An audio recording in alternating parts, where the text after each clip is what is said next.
Selamat pagi Bapak Ibu, Saudara, Jemaat Mount Olive yang terkasih di dalam Tuhan kita Yesus Kristus. Salam sehat, tetap semangat di dalam menjalani hari-hari ini. Kita tahu hari-hari sekarang ini adalah hari-hari yang penuh dengan hari-hari yang mungkin bisa mengecewakan, mungkin bisa mengkhawatirkan kita semuanya. Tapi bagi anak-anak Tuhan yang di dalam Dia, semuanya pasti Tuhan jamah dan Tuhan lindungi. Kita tetap kuat, tetap sehat, karena kita berada bersama-sama dengan Tuhan kita Yesus Kristus. Pagi ini kita akan mengadakan ibadah Jumat Agung, di mana kita memperingati kematian, kesengsaraan Tuhan kita Yesus Kristus. Dia rela mati di salib untuk menebus segala dosa dan kesalahan kita. Dengan kematiannya, kita dimenangkan. Kita boleh hidup sampai saat ini. Itu semua karena anugerah dan kemurahan Tuhan. Mari Bapak Ibu, kita bangkit berdiri. Kita akan menghadap Tuhan kita Yesus Kristus. Kita mau memulai ibadah kita pada pagi hari ini. Biarlah kita siapkan hati kita. Kita mau tundukkan kepala, kita mau berdoa. Biar Tuhan yang pimpin dan berkati ibadah Jumat Agung kita pada pagi hari ini.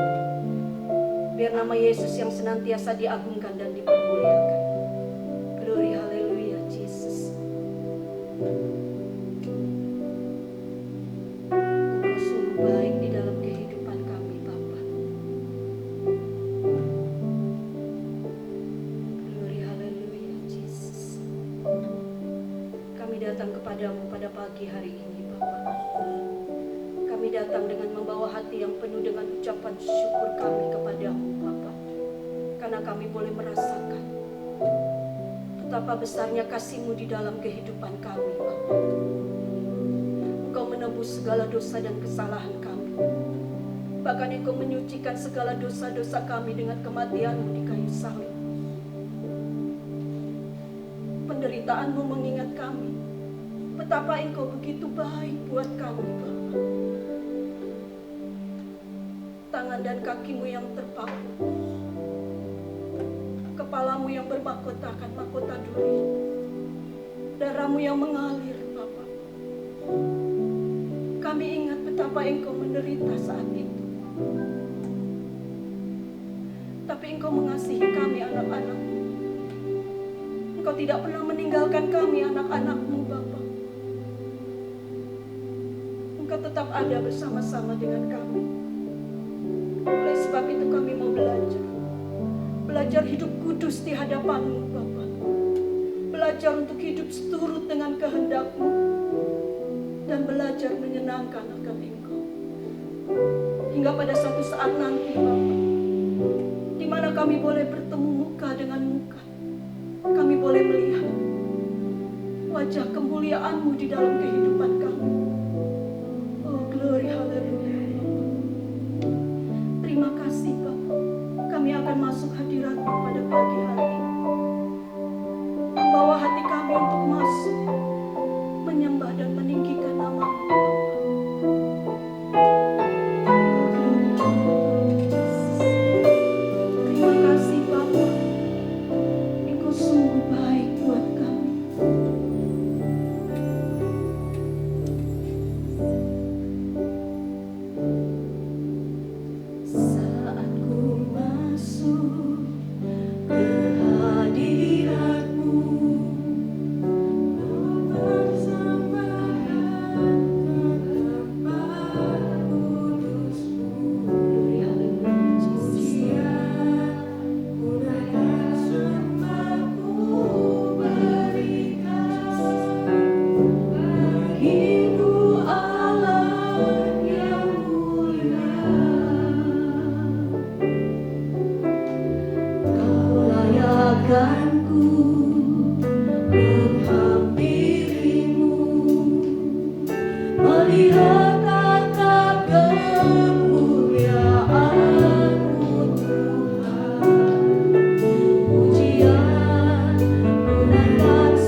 memuliakan nama Tuhan.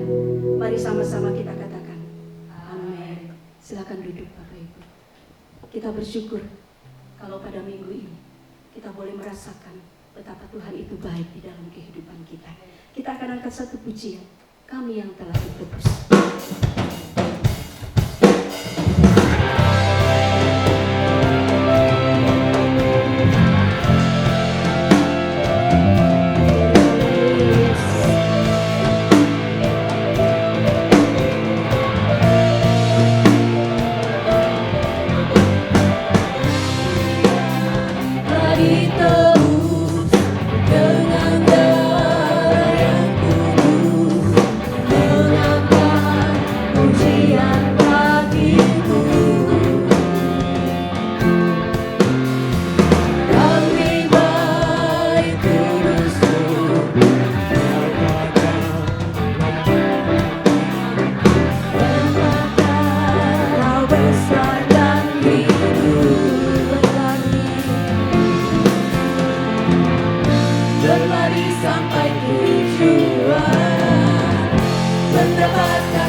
setiap langkah. Dimanapun kami berdiri, kemanapun kami berlari, di situ pasti mujizatmu terjadi. Di situ pasti mujizatmu terjadi. Katakan di situ pasti ada mujizat. Di situ pasti mujizatmu terjadi.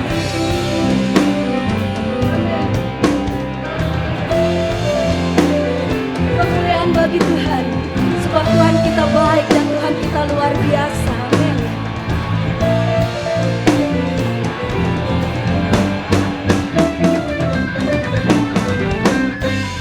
Amin. Haleluya. Kita mau terima kuasa Tuhan.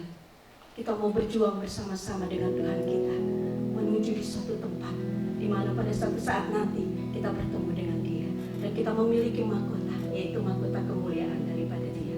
Karena kita sudah menang menghadapi segala permasalahan di bumi. Amin. Sebentar kita akan mendengarkan firman Tuhan dan kita juga akan bersatu di dalam tubuh dan darah Kristus, mengenang kematian Tuhan kita Yesus Kristus. Walaupun tak pernah lihat wajahnya dan walaupun tidak pernah melihat kubur yang kosong, dan pada saat Tuhan itu bangkit, kita tidak ada di sana, tapi kita yakin Tuhan selalu ada di hati kita. Amin. Kita akan angkat pujian. Walau tak pernah lihat wajahmu, tanganmu tak pernah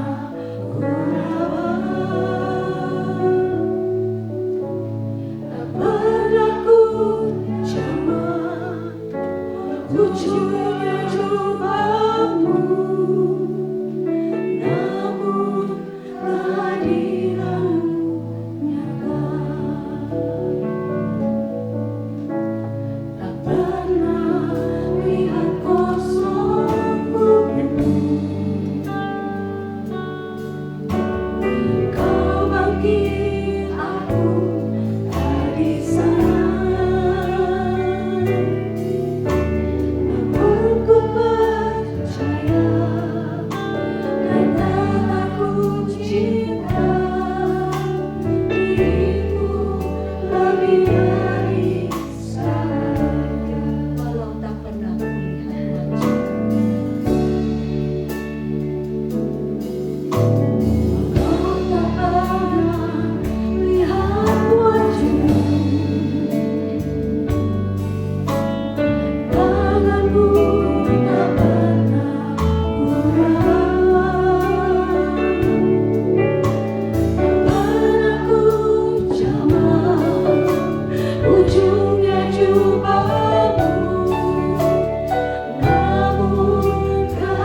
dan bahkan bertemu dengan Kristus Yesus Tuhan kami sebagai Raja Agung kami yang akan memerintah hidup kami. Sungguh kami sangat bersyukur kalau sampai saat ini kami tetap bisa mempercayai Engkau lebih dari segala-galanya. Kami bersyukur kalau Engkau izinkan kami menderita untuk Engkau. Sebab itu adalah kehormatan bagi kami dapat merasakan sedikit dari apa yang Engkau alami kala Engkau hidup di dalam dunia ini. Kuatkan dan tabahkan kehidupan setiap kami Tuhan, para pengikut-Mu, agar supaya kami boleh sampai di goal yang Tuhan sudah tentukan untuk kami bertemu muka dengan Tuhan kami Yesus Kristus.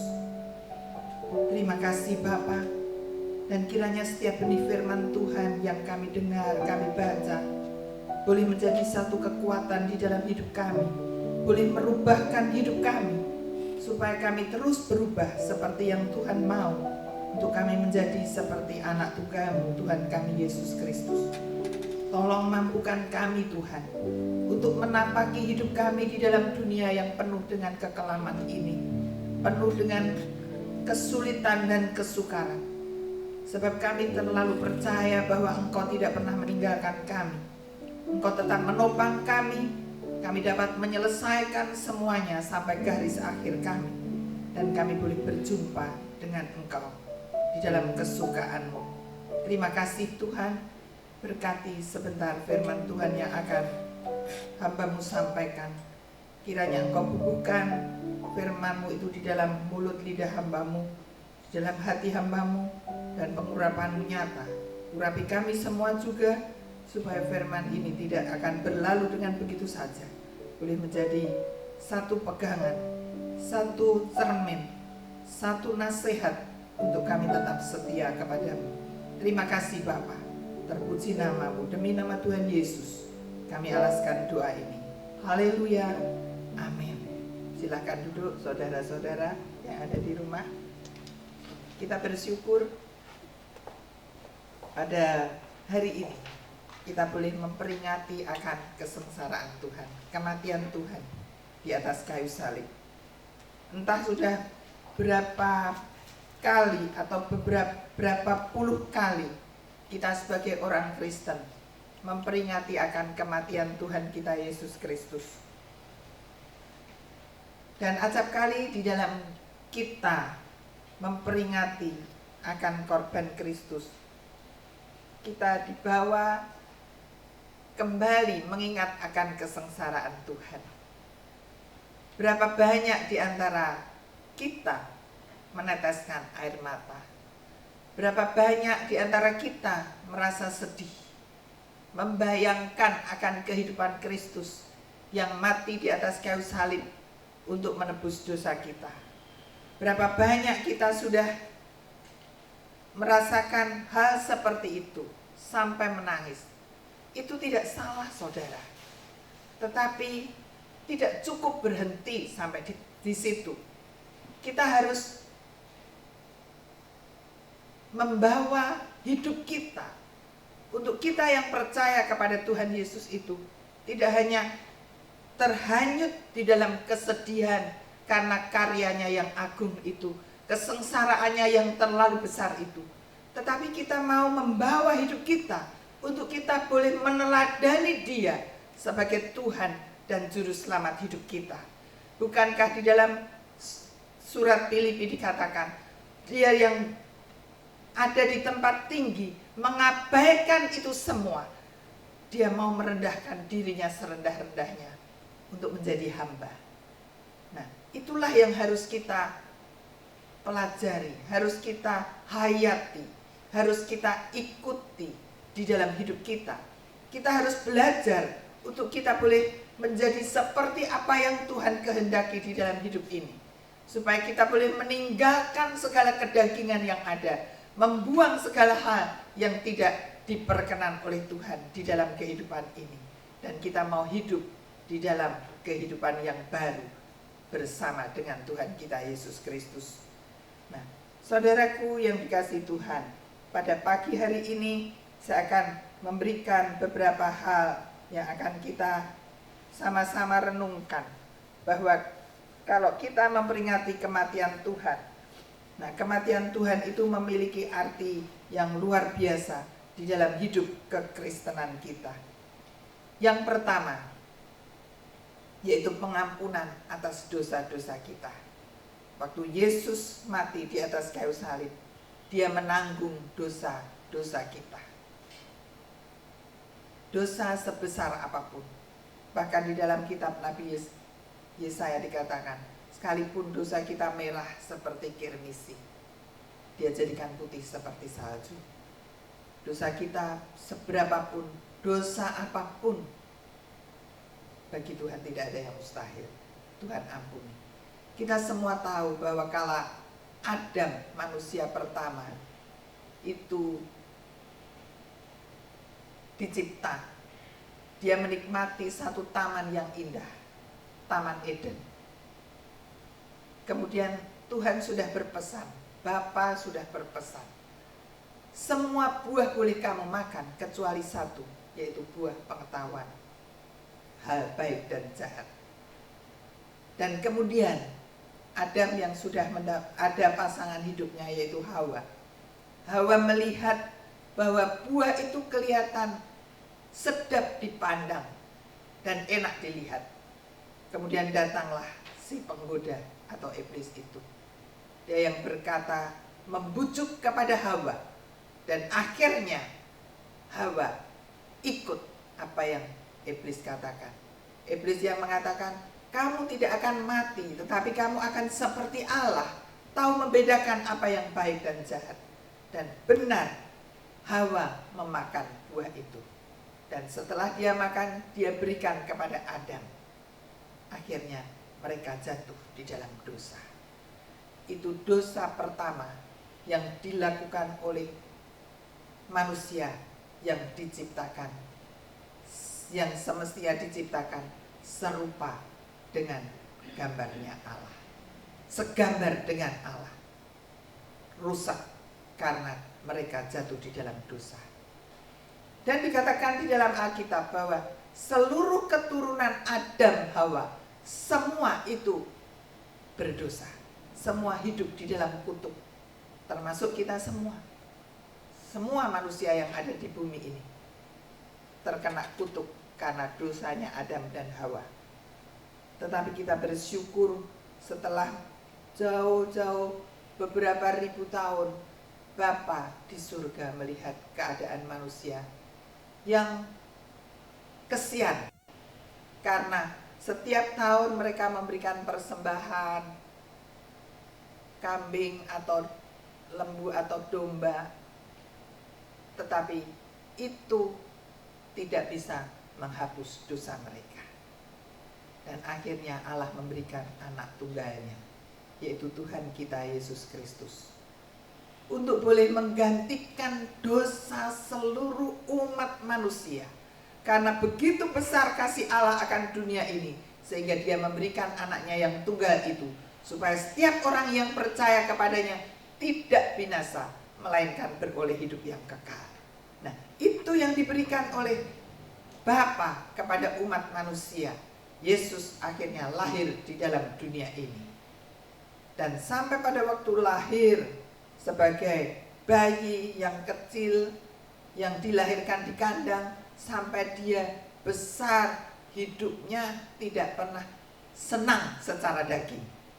Karena dia hidup sebagai orang miskin, orang tuanya sebagai tukang kayu, dan akhirnya mungkin Yusuf sudah meninggal, sehingga Yesus yang menggantikan pekerjaan Yusuf, dan Yesus yang harus menanggung keluarganya.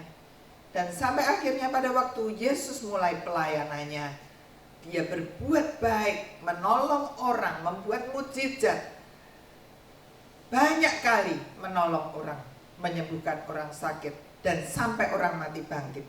Tetapi tetap saja Yesus dimusuhi oleh banyak orang, khususnya ahli Taurat pada waktu itu.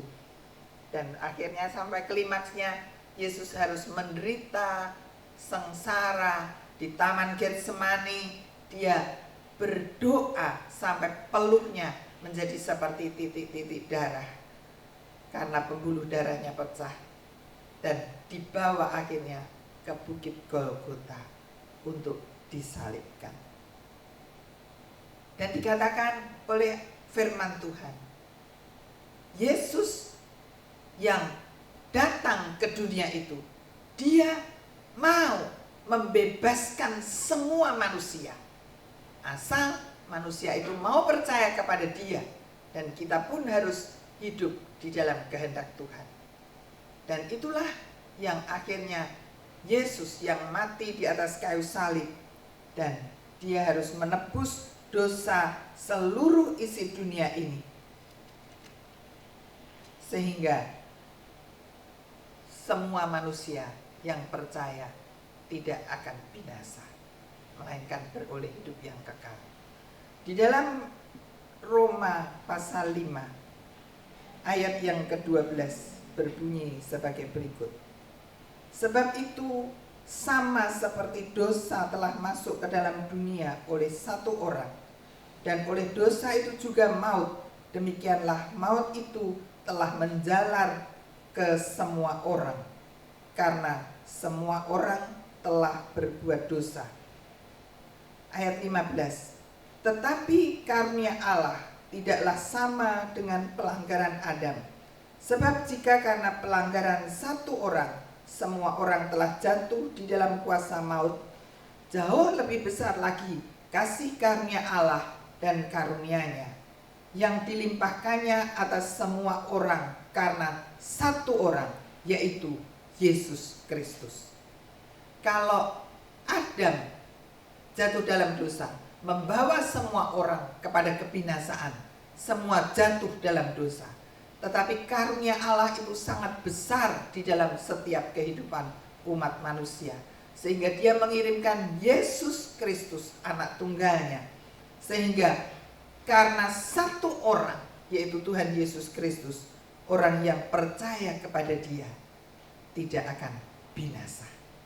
Inilah karya agung dari Allah Bapa kepada kita. Dan kita bersyukur kalau kita boleh mengenal dia, menerima dia sebagai Tuhan dan Juru Selamat di dalam hidup kita. Namun tidak cuma sampai di situ, saudara. Kita harus tahu lebih banyak lagi tentang apa yang Tuhan mau di dalam setiap kehidupan kita. Kalau tadi yang pertama, bahwa Tuhan mengampuni dosa-dosa kita lewat pengorbanan Kristus di atas kayu salib. Kemudian dengan kematiannya, maka dia memperdamaikan kita kembali dengan Bapa. Lewat Kristus Yesus kita didamaikan dengan Allah Bapa. Coba kita baca dulu di dalam Roma 5 ayat yang ke-10 bagian A. Sebab jikalau kita ketika masih seteru diperdamaikan dengan Allah oleh kematian anaknya. Sebab jikalau kita ketika masih seteru diperdamaikan dengan Allah oleh kematian anaknya. Sehingga kematian Kristus itu merupakan jalan damai bagi kita umat manusia dengan Allah Bapa di surga. Luar biasa, saudara. Kalau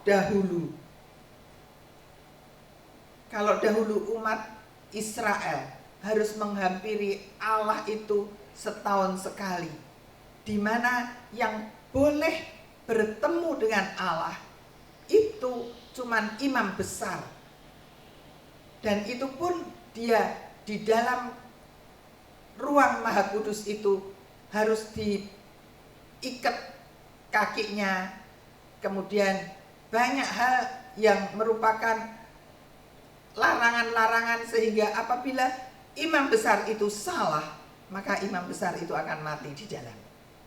Seperti halnya pada waktu Zakaria, waktu berdoa, dia sebagai imam besar waktu itu, dia masuk di dalam ruang Maha Kudus.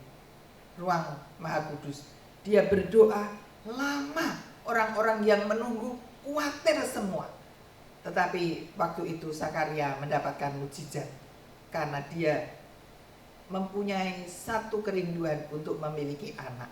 Dan akhirnya Zakaria keluar dengan tidak bisa ngomong, karena itu merupakan tanda dari Allah bahwa dia akan mengalami mukjizat, istrinya akan mengandung sampai anak itu lahir, dia baru bisa ngomong. Nah, itu zaman perjanjian lama sangat sulit, saudara. Cuman satu orang yang bisa datang ke hadirat Allah. Tetapi pada waktu kematian Yesus mati, maka kita bebas untuk datang kepada Bapa di surga. Dimanapun, kapanpun. Dan kalau kita datang, kita berkata, Bapa, kami bersyukur untuk saat ini. Dan Engkau kiranya mengampuni segala dosa kesalahan kami. Tuhan mendengar doa yang kita naikkan di hadapan Tuhan. Itu luar biasa, saudara. Kita yang sebenarnya harus dihukumkan, tetapi oleh karena korban satu orang, yaitu Tuhan Yesus Kristus, kita diampuni, tetapi kita juga diperdamaikan dengan Allah. Saya percaya bahwa kita berdoa dimanapun juga, ya kan? Mungkin kalau malam di kamar, tetapi kalau saudara kerja di kantor, saudara bisa berdoa. Di mobil bisa berdoa. Naik motor pun bisa berdoa. Dimanapun kita berada, kita bisa berdoa. Sedang kita bergaul, berbincang-bincang dengan teman-teman kita, kita di dalam hati juga berdoa. Supaya di dalam kita bergaul, berbincang-bincang, bermain dengan teman, jangan sampai kita salah. Jangan sampai kita menyakiti hati sesama. Dan sudah barang tentu, jangan sampai hidup kita menyakiti hati Tuhan. Nah, maka dari itu bersyukur kita didamaikan dengan Bapa di surga. Nah, itulah yang luar biasa yang Tuhan berikan kepada kita. Kemudian yang berikutnya, yaitu kita menjadi hamba kebenaran. Coba kita membaca dulu sebuah ayat di dalam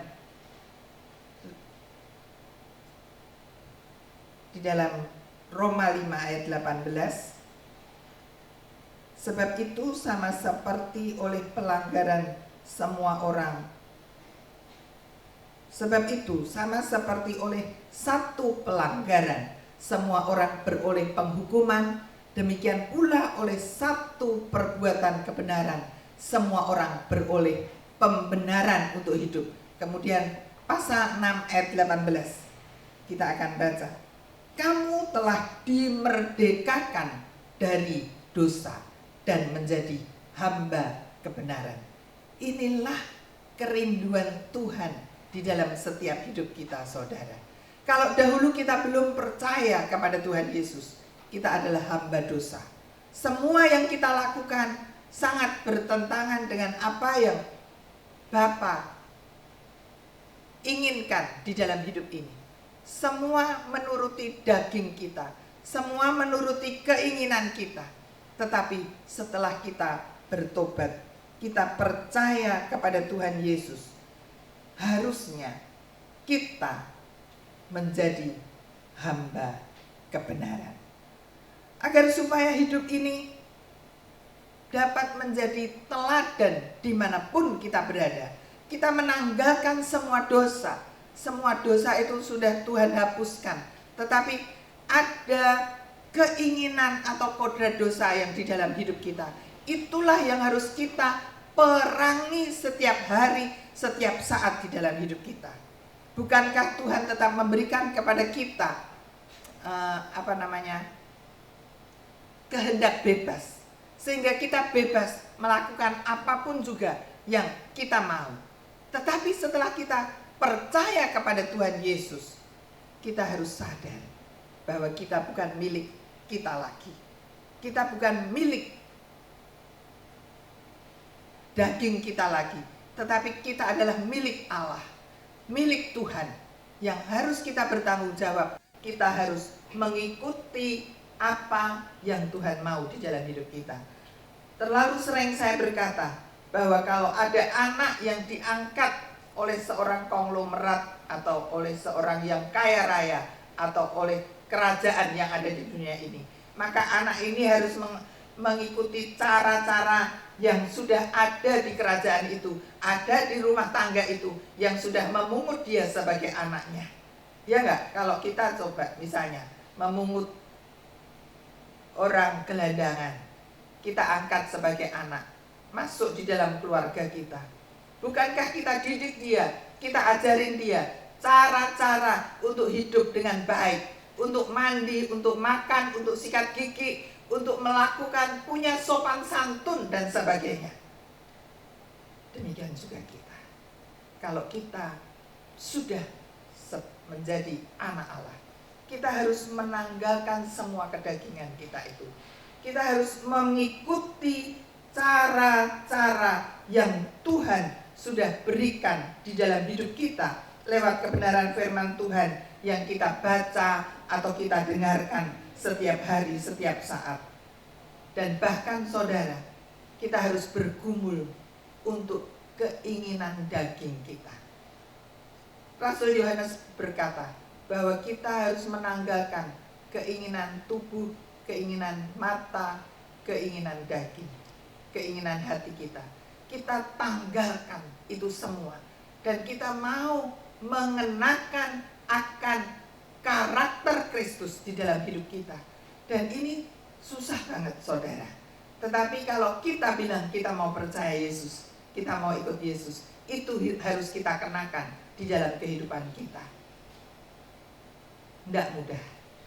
Kadang-kadang kita bisa aja jatuh. Kita kadang-kadang bisa kepleset.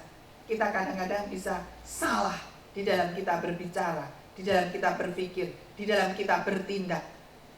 Tetapi secepatnya kita minta ampun kepada Tuhan, maka Tuhan ampuni. Dan itu kita perangi, kita latih setiap saat.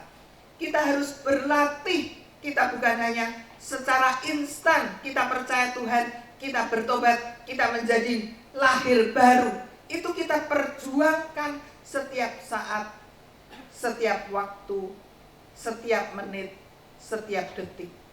Dan kita akan bisa kalau kita melatih.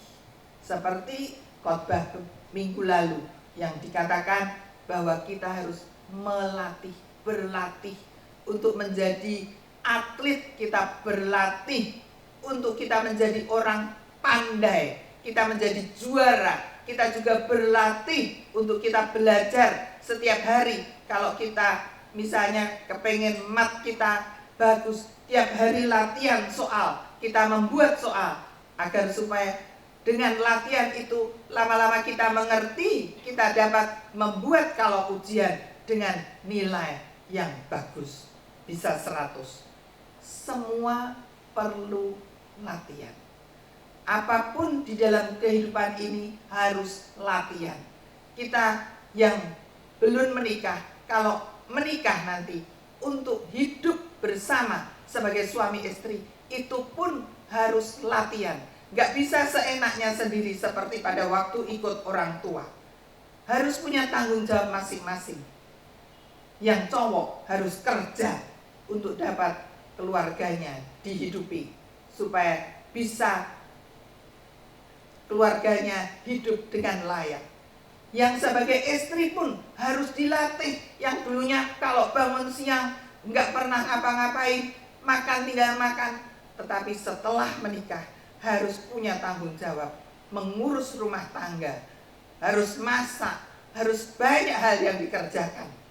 Dan kalau punya anak pun harus mendidik anak itu dengan benar, karena itu tanggung jawab sebagai seorang ibu untuk membawa anaknya menjadi anak yang takut kepada Tuhan, menjadi anak yang berguna bagi Tuhan dan bagi sesama. Jadi semua perlu latihan, tidak ada yang instan saudara. Di dalam dunia ini kalau sekarang semua serba instan, susu instan, bumbu instan, apalagi Semuanya oatmeal juga instan sekarang.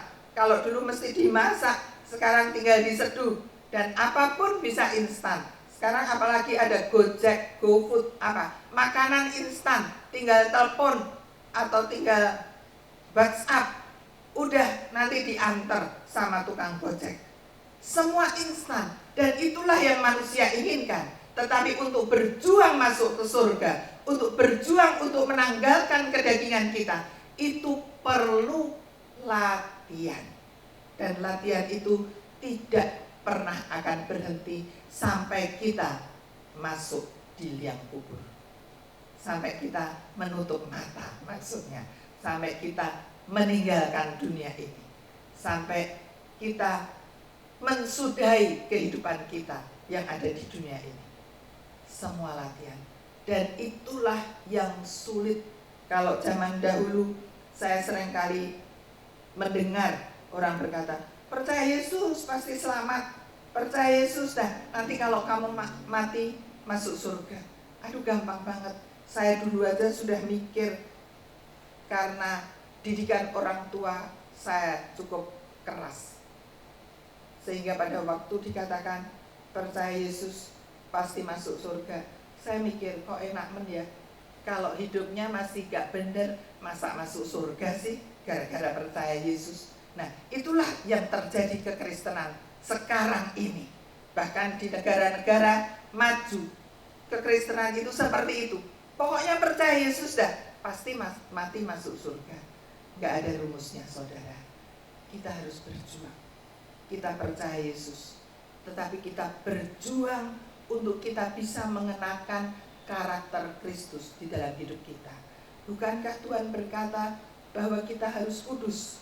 Karena di dalam 1 Petrus 1 ayat yang ke-7 dikatakan, kuduslah kamu, 1 Petrus 1 ayat 16, kuduslah kamu sebab aku kudus. Itu tidak gampang, itu tidak mudah. Di dalam Roma pasal 6 juga dikatakan,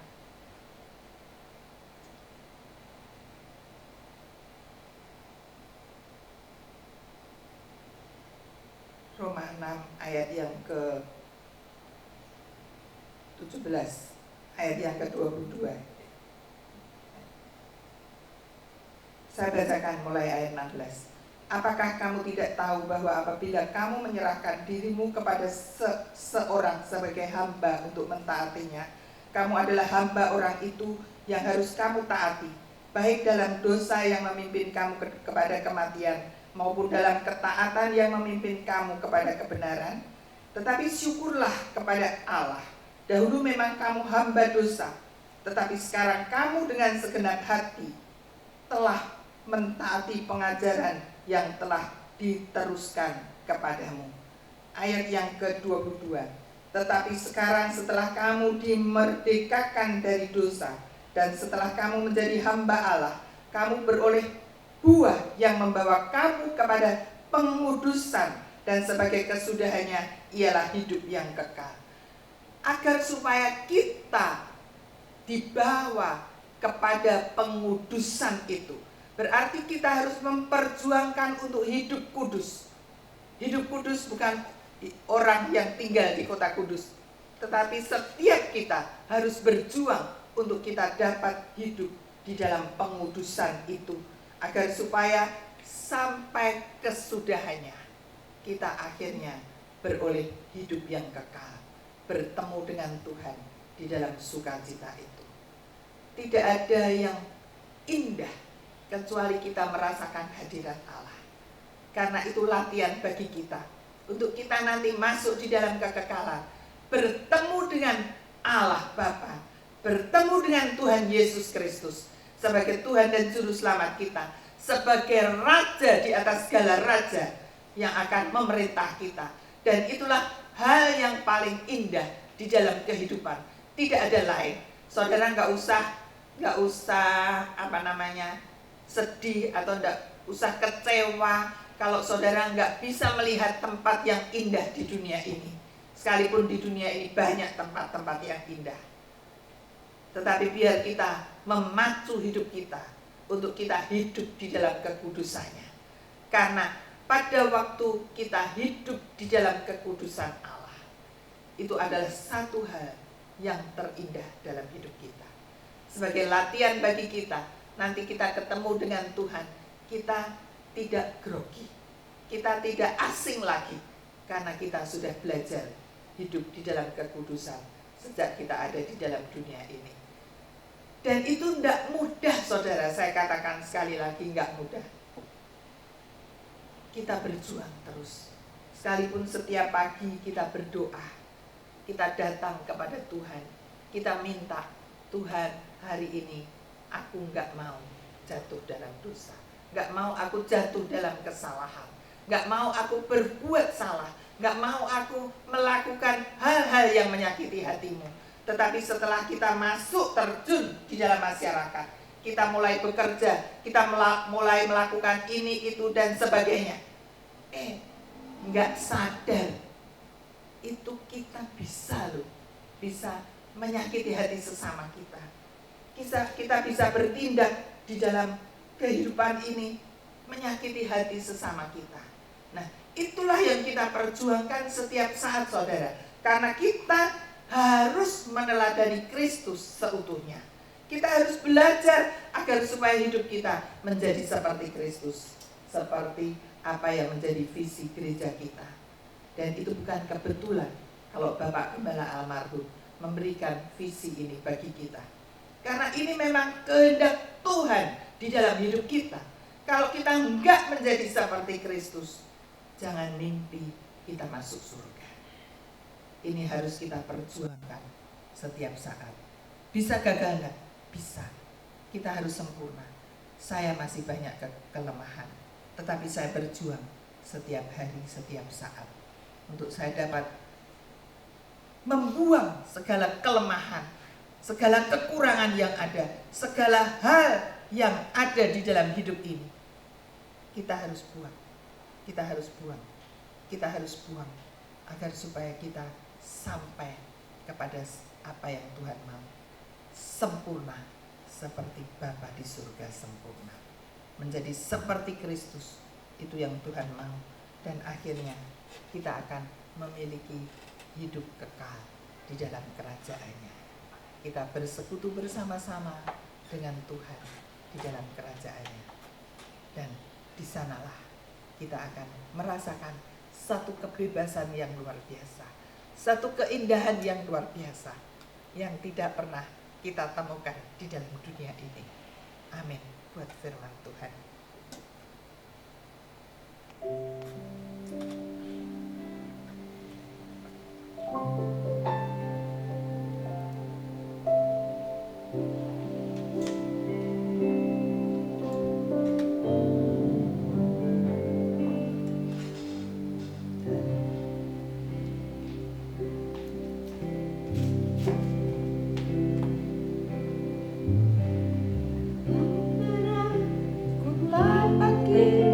Jalan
kita harus berjuang terus agar supaya kita sampai kepada goal kita, yaitu di rumah Bapa nanti, sehingga kita dapat berjumpa dengan Kristus, kekasih jiwa kita, Raja kita, di mana hanya mencium kakinya itu sudah satu sukacita yang luar biasa. Biarlah setiap kita sebagai anak-anaknya, sebagai orang yang mengaku sebagai orang Kristen, biar hidup kita mau berjuang terus di dalam dunia ini. Kita ingat akan sengsara Tuhan, Dia yang mau menderita karena Dia mengasihi kita, mengasihi saudara dan saya, sampai akhirnya Dia mati di atas kayu salib untuk menggantikan dosa kita. Jangan kita meremehkan pengorbanan Kristus. Pengorbanan Kristus yang menjadi satu jalan untuk kita mencapai surga, bertemu dengan Bapa. Harus kita bayar dengan harga yang mahal untuk kita mengikuti jejaknya, untuk kita benar-benar hidup seturut dengan kehendak Tuhan, sehingga korban Kristus itu tidak sia-sia bagi kita. Bukan sekedar kita hanya memperingati akan kesengsaraannya, akan kematiannya, tetapi biar kita mengenakan akan kehidupan Kristus di dalam hidup kita. Sekalipun itu tidak mudah, saudara, saya pun juga berjuang. Jangan saudara mengira saya sudah sempurna. Saya masih ada kekurangan, kelemahan yang saya geluti setiap saat, yang saya tetap mau supaya kekurangan, kelemahan saya itu hilang dari kehidupan ini, dan kita rindu supaya kita nanti sampai kepada goal kita untuk bersama-sama di dalam sukacita Bapa di kerajaannya. Dan kalau pada pagi hari ini kita menghadapi perjamuan kudus, saudara bisa mempersiapkan roti dan anggur yang sudah saudara siapkan. Pegang dengan tangan saudara. Bukti kasih Tuhan jangan kita sia-siakan. Kalau kita boleh bersekutu dengan tubuh dan darah Kristus, bukankah Kristus ada di dalam hidup kita lewat Roh Kudus-Nya, sehingga dimanapun kita berada, kita dapat merasakan kehadirannya yang luar biasa itu. Maka biar kita belajar terus dapat menghormati Dia di dalam seluruh lini hidup kita, mengasihi Dia dengan benar, supaya hidup kita dapat menyenangkan hati Tuhan setiap saat. Itulah yang Tuhan mau di dalam kehidupan kita masing-masing. Sampai rumah Bapa nanti, ku menghadap Rajaku, ku sampaikan telah usai tugasku. Ku cium kakimu Tuhan yang berlubang lampu, ku bisikan Allah mencintaimu.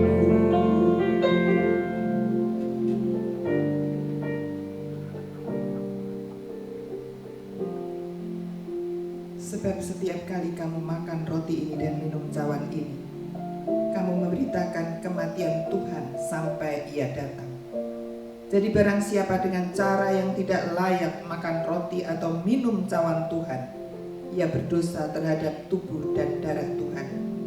Karena itu hendaklah tiap-tiap orang memuji dirinya sendiri, dan baru sesudah itu ia makan roti dan minum dari cawan itu. Karena barang siapa makan dan minum tanpa mengakui tubuh Tuhan, ia mendatangkan hukuman atas dirinya. Kita persiapkan roti dan anggur ini. Sebelumnya kita akan berdoa terlebih dahulu.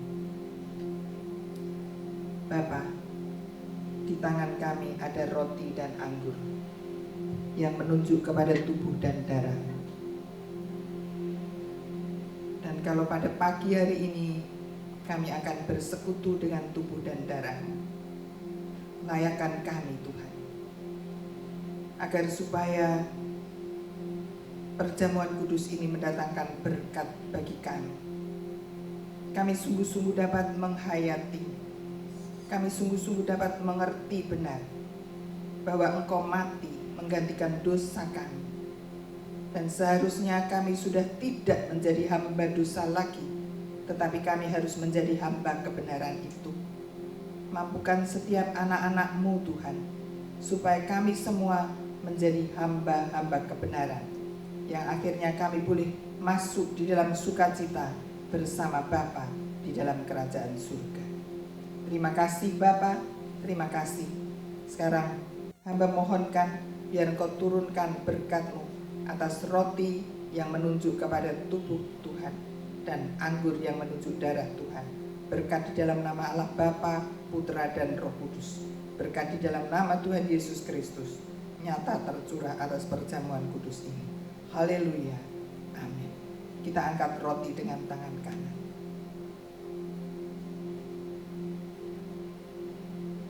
Roti ini yang menunjuk kepada tubuh Tuhan, yang kala itu disalibkan dan tubuhnya hancur.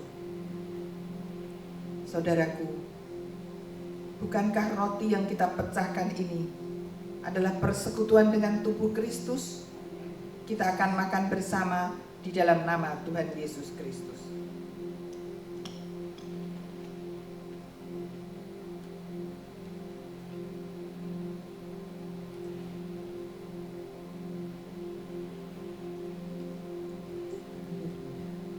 Terima kasih untuk tubuh-Mu Tuhan. Sekarang kita angkat cawan anggur ini. Bukankah cawan anggur ini yang menunjuk kepada darah Kristus yang sebentar kita akan minum bersama, merupakan satu peringatan untuk kita mengenang akan kesengsaraannya, agar supaya membawa kita semakin setia kepada Tuhan, semakin kita mengerti akan rencananya di dalam hidup kita. Percayakah saudara bahwa anggur ini menunjuk kepada darah Kristus? Kita akan minum bersama di dalam nama Tuhan Yesus Kristus.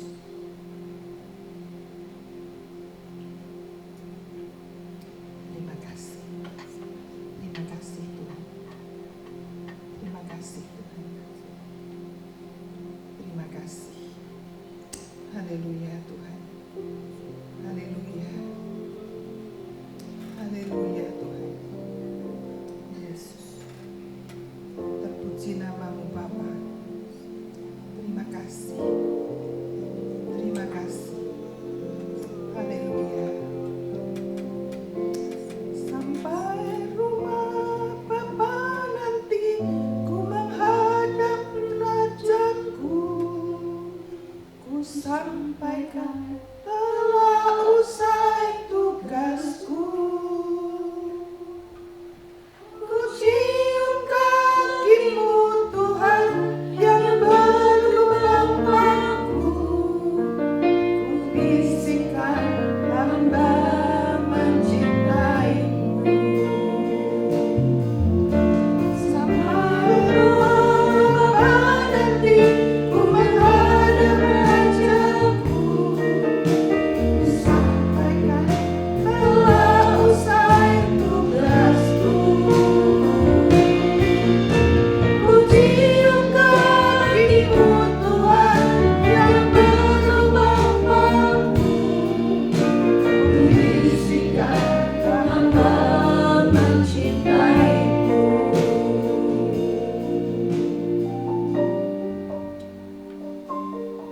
Inilah Tuhan, kerinduan kami bersama, untuk akhirnya kami nanti mencapai goal kami, sampai ke rumah Bapa.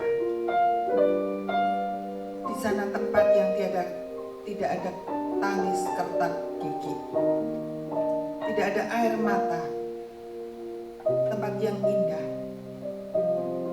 Kami dapat mencium kaki-Mu yang berlubang paku, itu sudah satu kehormatan bagi kami sebagai milik ketebusan-Mu. Biar Engkau akan terus memberkati jemaat-Mu Tuhan, anak-anak-Mu, agar supaya kami boleh mempersiapkan hidup kami.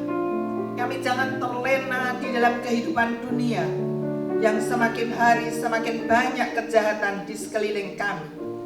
Namun kami dapat mempertahankan kehidupan kami bersama dengan Tuhan. Mampukan kami Tuhan, untuk kami tidak terpengaruh dengan kiri kanan kami, dengan apa yang kami lihat, kami dengar. Tetapi kami boleh memilih yang terbaik, untuk kami lebih banyak mendengarkan akan kebenaran firman-Mu, membaca kebenaran firman-Mu, di mana hari semakin hari akan mengubahkan hidup kami seturut dengan maunya Tuhan. Terima kasih Bapa, Engkau memberkati setiap anak-anak-Mu semua tanpa terkecuali. Engkau akan mempersiapkan kami semua untuk nanti kami yang berkumpul di dunia ini, kami berkumpul di dalam kekekalan di kerajaan surga itu. Terima kasih Bapa. Kami tetap berdoa untuk bangsa dan negara kami. Sekalipun pandemi ini masih ada, sehingga kami masih beribadah online seperti ini, tetapi kami percaya Engkau akan memberikan hikmat kepada pemimpin negara kami, kepada semua yang bertugas Tuhan. Kuatkan mereka, berkati, dan kiranya setiap kami bangsa Indonesia boleh mendukung pemerintahan yang ada. Kau memberkati bangsa kami, memberkati Bapak Presiden kami, memberkati semua menteri, semua jajaran pemerintahan. Kuatkan mereka, berikan hikmat kepada mereka. Terima kasih ya Bapak. Berkati juga untuk jemaat-Mu Tuhan. Tolong mereka, kuatkan mereka. Kalau ada yang sakit, yang lemah, Tuhan kuatkan. Dan Tuhan juga sanggup untuk menyembuhkan mereka. Kalau ada yang di dalam pergumulan dan masalah, kiranya kami semua menyadari pergumulan itu mengajar kami, mendidik kami, untuk kami mendewasakan kami, agar kami boleh semakin mengerti akan kehendak dan rencana-Mu. Terima kasih Bapa. Semua kami serahkan di dalam tangan-Mu. Terpuji nama-Mu Tuhan. Demi nama Tuhan Yesus kami bersyukur. Dan sekarang saudara, angkat kedua tangan saudara. Kiranya berkat yang daripada Allah Bapa berlimpah-limpah. Demikian juga kasih setia dari Tuhan kita Yesus Kristus. Dan persekutuan dengan Roh Kudus selalu nyata kepada saudara-saudara sekalian. Mulai saat sekarang ini bahkan sampai selama-lamanya. Haleluya. Amin. Tuhan Yesus